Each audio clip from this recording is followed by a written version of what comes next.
大家好，我是妮娜米娅，欢迎来到我的频道妮娜米娅爱在多伦多。今天我接着给大家讲我的移民打工职业生涯。今天的故事会短一些，因为我最喜爱的电视剧《单身女郎》今天晚上开播。《单身女郎》是在美国收视率最高的真人秀单身汉的姐妹篇，是由参赛的女选手与30位参赛的男选手分别约会，然后选出自己心仪的对象，最后步入婚姻的殿堂。今天晚上8点开播，很兴奋。我前面讲了我移民加拿大后过着没门没窗的新移民生活，做过1天的卖花女，又在洗车场做2星期的擦车工。后来在土耳其帅小伙奥斯卡的介绍下，我去 Eaton Center 做了夜班清洁工。这样的生活持续了11个月。在第11个月，我被辞职了。那天早上，女主管把我叫到厨房，让我清洁厨房炉灶。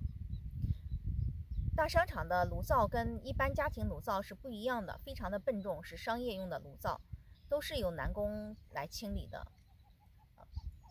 在我工作的11个月内，我们从来没有女工清理过炉灶，所以我当时就很奇怪，女负责人也不跟我解释，就说以后我都要清理那个炉灶。当时就很生气。说实话，介绍我工作的奥斯卡还介绍了他女朋友，他跟他女朋友后来结婚，我还是他们的证婚人。在奥斯卡工作几个月后就辞职了，他说他们对他不公正，他不高兴就辞职了。在奥斯卡走后呢，其实我的日子就不好过了，经常被吹毛求疵，或者横加指责。但是为了生计，因为这个工作还是暂时是我生活所需的，我需要白天看孩子，所以我还是忍气吞声。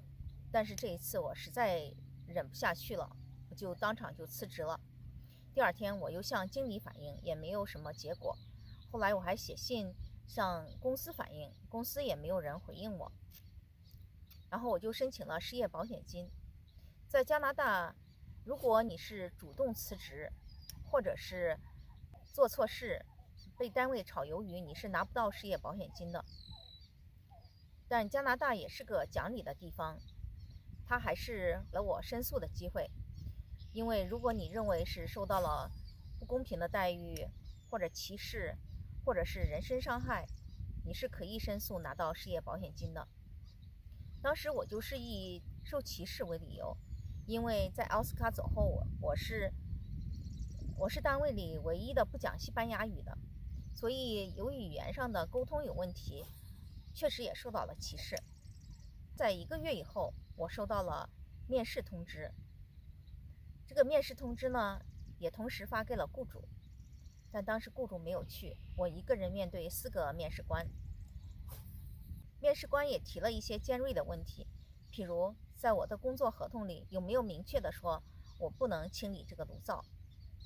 我说实话也没有什么工作合同，但是我有同事证明，当时我是带了几个同事给我写的书面证明，当然还有奥斯卡和他女朋友，都说明了商场里的炉灶都是男工清洁的。另外他们也问我，如果我认为受到了歧视，我有没有向人权委员会提出申诉。我当时可能是因为也是非常生气，也确实向人权委员会提交过什么表格，但我不记得了。后来好像也是不了了之，但是他们也没有问我要一些证明。这样大概过了2个星期，他们就通知我失业保险金被通过了。等我真正拿到钱的时候，大概已经过了2-3个月。当然他们也是从我失业开始把钱补给我的。在这2-3个月的时间里呢，我就做出了一个重大的决定，重返校园。为什么？学什么？咱们下次接着讲。我加了一点这期的单身女郎的花絮。这期《单身女郎》的主人公叫凯蒂，她有30个追求者，个个都帅得不得了。看看这个是多伦多的小伙，帅呆了。